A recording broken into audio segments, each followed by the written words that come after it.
Народната банка со полоши прогнози за домашната економија од оние на владата, но и од нивните претходни предвидувања. Иако од банката првично прогнозираа дека годинава ќе се заврши со инфлација од околу 3%, ваквите надежи изгаснаа, па сега се очекува да биде 3,9%. Од друга страна пак владините пресметки се далеку пооптимистички. Нивните очекувања се дека до крајот на годинава ќе се спушти до 2,8%. Инфлацијата во 2025 во текомната година ќе биде под влијание на растот на цените на храната, во услови на се уште инертна базична инфлација, која што ги исклучува цените на волатилните производи, како што се храната и енергијата, и одредено стабилизирање на цените на енергенците. Од банката сметаат и дека минусот во државната каса ќе биде поголем. Измерија дефицит од над 4% од бруто домашниот производ.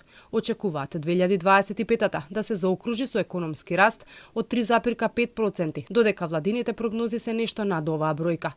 Од Народната банка уверуваат дека генерално економијата ќе биде движена од домашната побарувачка.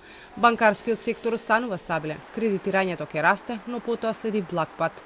Ние сепак се грижиме за финансиската стабилност на банкарскиот сектор, секако и за задолженоста кај секторот население.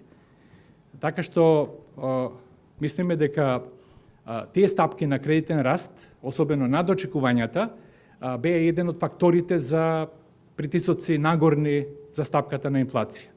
Од бројките на НБРМ може да се види дека увозот ќе расте побрзо од извозот.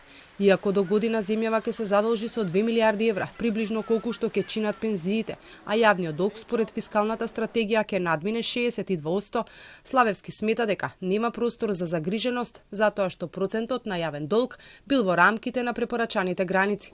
Славевски се воздржа и од коментар за новиот извештај на Европската комисија, во кој во речиси сите сегменти земјава нема напредок, со образложение дека треба допрва да се анализира.